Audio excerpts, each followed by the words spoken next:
Again, my name's Don McKenzie, and I really do have the pleasure of working here at GRCC and for the foundation. I love my job. It's pretty cool. I get to meet with you. I get to meet with donors, and this is what we're all about this morning, and that is for raising dollars in support of students. If you are a student, this is one of those unpracticed, potentially dangerous things. If you are a student and you appreciate a donor this morning, will you give a little round of applause?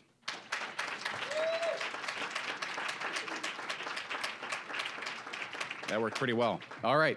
I want to thank, we have some Board of Trustees here this morning, so I want to thank our Board of Trustees for being here this morning. I also have some Foundation Board members who are here, so I want to say thank you to our Foundation Board members. Joe Hesse is here. He is a Foundation Board member and is retiring this year, so we're going to be missing Joe from our board, so I want to thank Joe for his service for sure. And then I never embarrass my staff, but I'm going to ask them to stand for two reasons. One, I want you to know who they are, and two, they hold the parking passes to get you out of the structure, all right? So it's, so in the back is, I'll go from my left across. This is Stacy Bush. She's our annual fund director, so if you have any questions about giving to your scholarship or starting a different scholarship, please see Stacy. Mary Reed is in the middle back there. This is her event, so she put together this breakfast, so if next year you want ribs or something, it's Mary that you want to talk to. But when you call and ask any questions about your scholarship, who the recipients are, it's Mary that you talk to. Anne-Marie Burr is on the far right in the back of the room. Fortunately, she is the face of the foundation, so when you come to the foundation offices or call our office, it's to Anne-Marie that you speak with. And then Erin Sisler is closer to the podium, and she's our alumni director. So if you're an alum of the college or on your way there, Erin is a good person to know. So ladies, thank you very much. So all of them will have, excuse me. All of the ladies will have parking passes, green parking passes if you need one, so please see them. This is our 7th annual Creating Connections Breakfast, and it's a pretty cool thing. Larry Murphy and I, our vice chair of the foundation board, we were at a conference recently talking about this breakfast with some of our colleagues from around the country, and they were impressed to see what it is that we are able to accomplish here by bringing students and scholarship donors together. It truly is a teamwork that is required in education, and so our donors certainly help with this teamwork. One other thing with logistics is if you were part of that student group that applauded for our donors, we also recognize that students have classes, and so if you need to get up and leave for class, I don't think that Provost Chesley would have any problem with that. So please, attend class if you have class this morning. Just excuse yourself. It's now my pleasure to introduce our new provost for GRCC, Dr. Lori Chesley.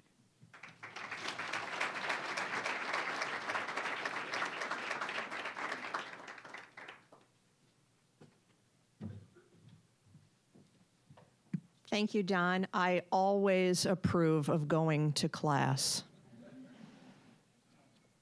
Good morning, persons of quality. On behalf of President Ender, who is very sorry to not be able to attend today, I want to welcome all of you to this special event and to thank you all for coming. Those of you who know me are well aware of the fact that my preferred salutation is persons of quality. But you also need to know that I don't use that term lightly. And today I use it with particular sincerity with all of you. Charles Eames, the great 20th century architect and furniture designer, said, "Eventually everything connects: people, ideas, objects. The quality of the connections is the key to quality per se." In other words, strong connections are essential to quality itself. If someone is a person of quality, as you are, that someone has made high-quality connections. You have made high-quality connections. Those connections began when our generous donors decided to make a difference in the student's life by contributing to his or her education. Thank you for your generosity and for your caring.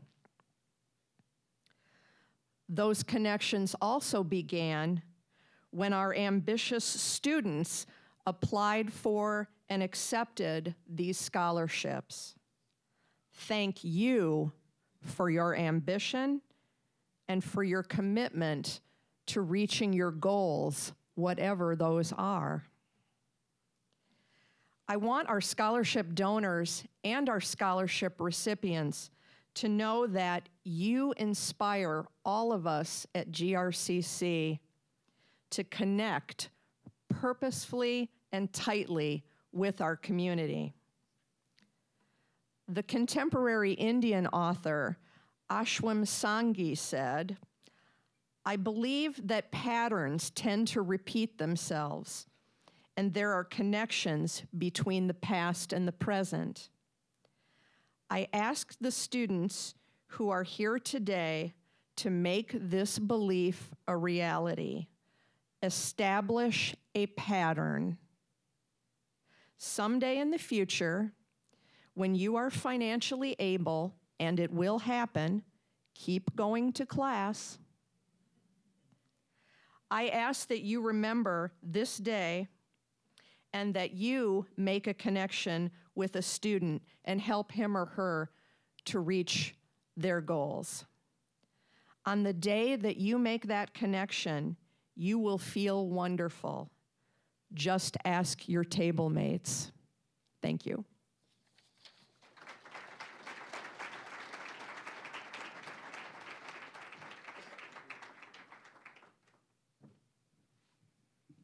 Thank you, Dr. Chesley. And I forgot to say thank you to our music students this morning for providing us some music. So there we go. Thank you. We're going to show a video now, and this video is, we're highlighting, and we could truly make many, many videos this morning, so we have to pick one each year. This morning we're going to highlight the Maney Family Scholarship, and Dave Maney is here representing the scholarship. Dave is a past attender of GRJC, and there's two students who are with Dave this morning, Timothy Redder and Anthony Villar, and they will be highlighted in the video. I will be quiet, and I'll let the three of them speak for themselves. So please, the video.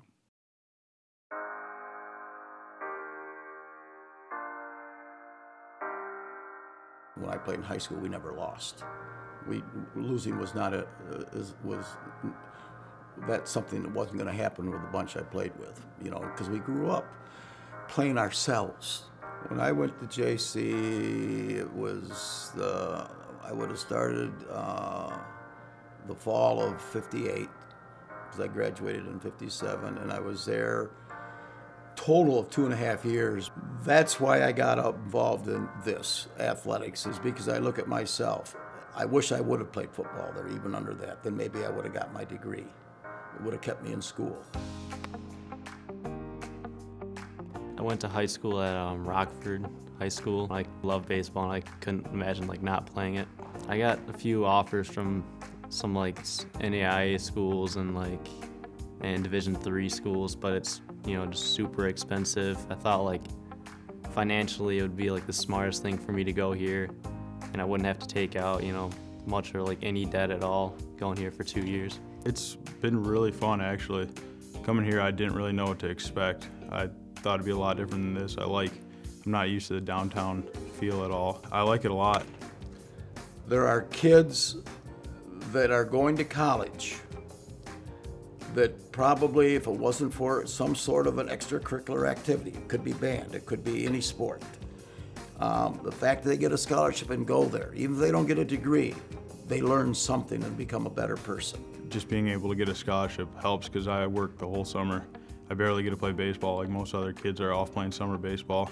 So I work the whole summer trying to build up money just to pay off tuition and pay for my apartment here. So any amount of money that I can get is a great help, and I'm pretty grateful for this. I didn't have a lot of money at all. I was kind of scrambling and worrying about how I was going to afford college, and it's just helped a lot. I haven't had to take out any loans for these first 2 years in college. So I'm very much for athletics, band or whatever, all these extracurricular activities that colleges give scholarships to, because they're getting kids that normally probably wouldn't go. It puts a foundation on a kid. I like a lot of the classes I'm taking, and I'm just excited to keep getting more classes under my belt. But it's just awesome that I can just go to class and pay for books and knowing that I don't have to worry about paying that money back someday right now. I think it's been awesome for me.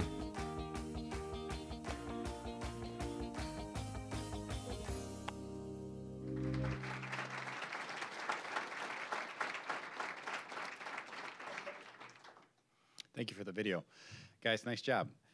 Dave Maney is the kind of gentleman, and I'll use that term, that represents West Michigan and truly GRCC and the foundation. He's a generous person. What I appreciate about Dave Maney is you never have to wonder what he's thinking, because he'll tell you. And he'll tell you the truth, and I appreciate that. As an undergrad, I was a scholar athlete myself. Never had the opportunity to sit and have breakfast with the donors, so take advantage of this opportunity, guys. And Dave, thank you very much for giving to the foundation. Next up, we're going to have a couple of speakers speak. Ernette, are you ready? All right, wait, I got to introduce you, but start coming on up. Okay, so our first speaker is going to be Ernette Rancher, and she's the recipient of the Milo Brown Scholarship, and here representing the scholarship this morning is Michael Johnson. So Michael, thank you very much, and Ernette's going to share with us a little bit about the impact the scholarship has in her life, right? Yes. All right. Good morning, everyone. First of all, I'd like to thank you all for coming out this early, cold, crispy, cold morning in Michigan. My name's Ernette Rancher. I'm a single parent and a proud grandmother, and I'm a very proud student to be at Grand Rapids Community College.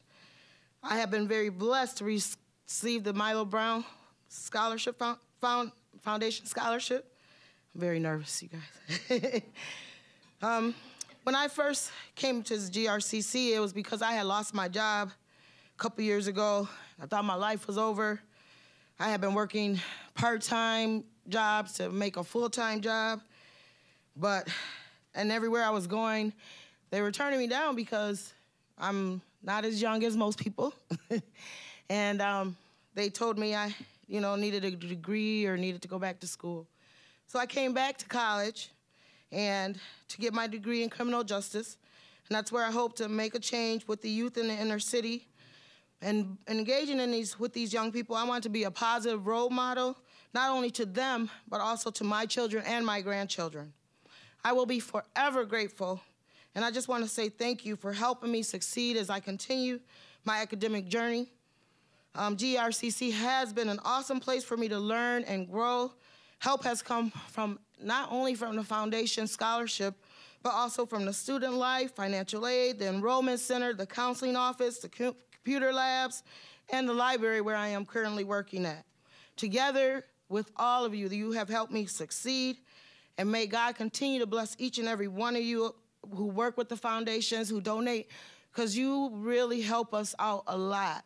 No matter how much, even if some of us don't graduate, you still have been a blessing to us all, and we greatly appreciate it, because every little bit counts. And there's days I would have given up, but you guys kept me going, and you gave me the encouragement to succeed.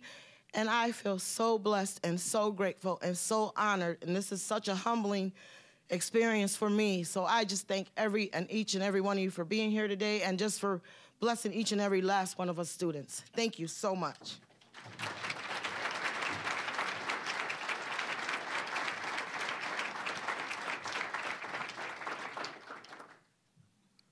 Ernette, did we get that on tape? All right, we're going to reuse that. That was good. Thank you very much. Thank you very much. We have one more speaker this morning. Spencer, come on up. This is Spencer Calverley, and he is the recipient this year of the John D. Hanning Memorial Scholarship, which is part of the Teachers of Tomorrow program. And here with Spencer today is Joe Hesse, who I mentioned earlier, retiring faculty member, and he's also here with Carol Redwine, who is Teacher Education Support Services, and she's been a mentor. So, Spencer. Good morning. It's a pleasure to be here this morning. I'm Spencer Caverly. I'm a first-generation college student. I'm from Boyne City, Michigan. It's a small town located in northern Michigan. I'm from a blue-collar family. My dad's worked at the same factory since he was 18 years old. My whole childhood, my mom's worked 3 jobs, cutting hair, cleaning houses, waiting tables. They're really inspiring people, but financially I have been independent since I graduated high school. I went to Grand Valley State University out of high school and spent a few years there, and it's a wonderful place, but it wasn't the right fit for me. I was at a crossroad where it was either I'm going to go home and follow my dad's footsteps at a factory, or I was going to keep going for my dream of being a teacher. And I met with the Fair State Advisor in the spring of 2013, and we worked out a plan for me to be part of their elementary education program. Not long after that, I met with Dr. Hesse here, and we went over everything, and you know, I was really nervous, and something he said that I'll never forget is he said, "Spencer, it's going to be a long and hard road, but we can do this." And that was such a refreshing thing to hear. At a time when I didn't necessarily believe in myself so much, it was nice to have someone there to say, you know, we can do this. So I took my first classes in the summer and got some B's, which I was ready to dance for because at Grand Valley, that was a real good grade for me. And I came into the fall semester a little nervous, but I was really excited. And shortly into the fall semester, I went to my first Teachers of Tomorrow seminar, and that's where I had the pleasure of meeting Miss Carol Redwine. She's a wonderful woman, and she gave me the opportunity to volunteer at a local school, Martin Luther King Leadership Academy. Working at Martin Luther King Leadership Academy changed my life. Northern Michigan is not necessarily the most diverse place, and it gave me a view on education, but life in general, that you can't learn in a classroom.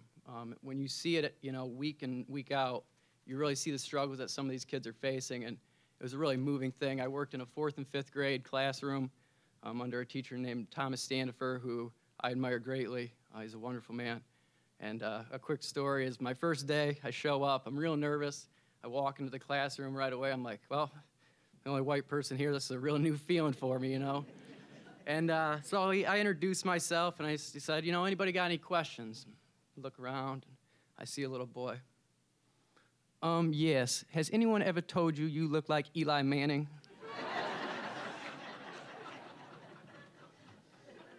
Right then, the ice was broken, and my time at Martin Luther King was some of the best times I'll have, and I'll never forget it.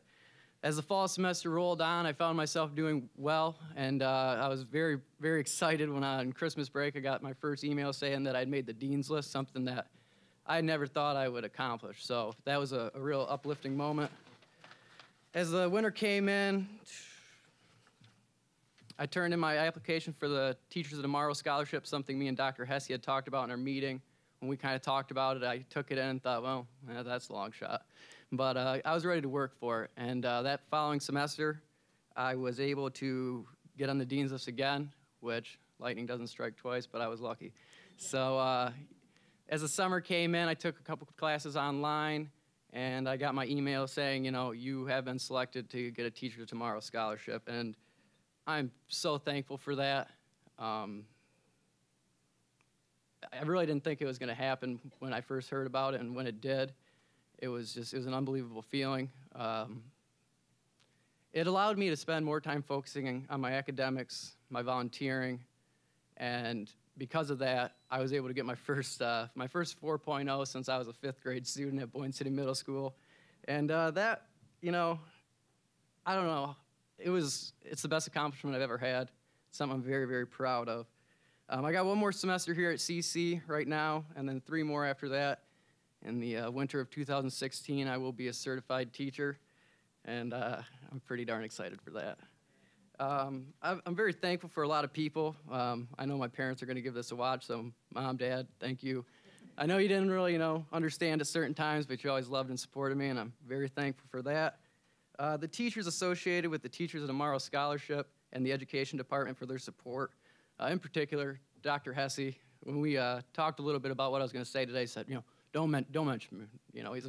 He's a very humble man, and he lives and breathes and sleeps GRCC, and I'm very appreciative for him. And then, of course, Mrs. Redwine, thank you. You opened up a door to an opportunity that opened up my eyes, and like I said, it was one of the most life-changing experiences I've ever had. I'm very, very grateful for that. And then, of course, thank you to all the donors, in particular for me, the Hannick family and Wegge Foundation for their donations to Teachers of Tomorrow Scholarship.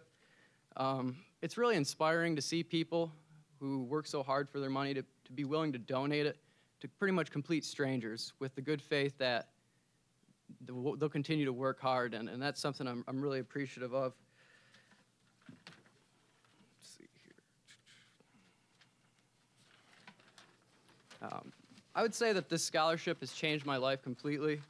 You know, you can measure on paper how much money, you know, helps you, how much money you were given, but something you can't measure is the confidence it gives us students to receive these scholarships and the belief in ourselves. And like I said, there's times where I didn't necessarily believe in myself, and when I finally did get this scholarship, it was a real breath of fresh air, and I'm feeling very confident with my, my decision to keep pursuing my dream. I came to GRCC maybe because of my stakes, but I've learned to love this place. Your professors, they want to see you do well. They're incredibly invested in seeing you do well, but that being said, it's no cakewalk. They are going to challenge you every day, and I'm very thankful for that. I've kind of found myself living by, you know, this motto that a goal is so important. You know, you need to achieve your goals and achieve your dreams, but the things you learn and experience on your journey to that dream is just as important, and it feels good to say that I've accomplished one of my goals, so thank you.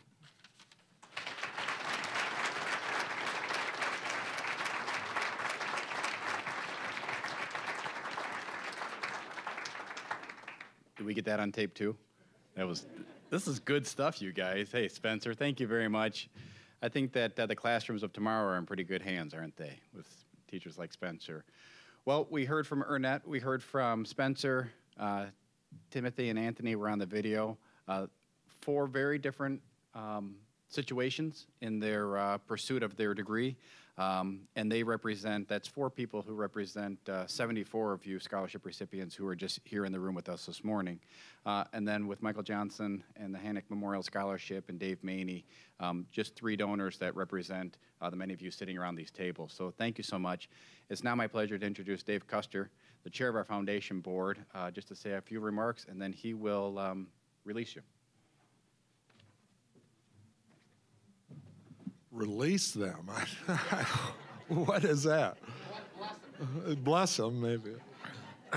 I don't know how I follow what we've seen, the Maney film and those 2 young boys and young men, and then to hear these stories. I could sit here for hours hearing these stories of our students.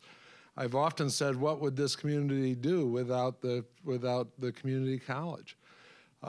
It allows grandmothers to come and have a second chance. It allows first-generation college students to come from a rural area up north and find the right place for them where they feel comfortable. It allows baseball players to come and stay involved, as Dave Maney said in the film, in extracurricular activities. It allowed me to get a college education. When I graduated from high school, my parents couldn't afford to send me to a 4-year college. Couldn't afford room and board and tuition. So I went to what was then junior college and went here 2 years and then saved up and worked and was able to go on to Western Michigan University. So there's hundreds and hundreds of stories like that, and that's what this place is about. And the foundation is a big part of this place because our main focus is to raise money for scholarships. Sometimes we have capital campaigns where we help build new buildings or refurbish buildings, but our main focus and function is to provide scholarships. And whether it's to a grandmother, whether it's to a person from up north, whether it's to someone who wants to be a mechanic and he's out at MTech and learning how to fix engines or fix refrigerators or whatever, that's what we're here for. And we're here to train the next generation of teachers and give them an opportunity. So I'm just so proud to be part of it and proud to be involved with this great institution. So thank you, donors. We appreciate it. We couldn't do it without you, obviously. That's so obvious I even hate to say it, but we can't do it without you. Students, remember this day And someday you're going to be an alumnus of the community college, and maybe you can give back like many of the donors here have done, and have that good feeling of helping the next generation of people that go to CC. So thanks again. Have a good rest of the day. Stay warm. And what was I supposed to do? Dismiss them? You're released.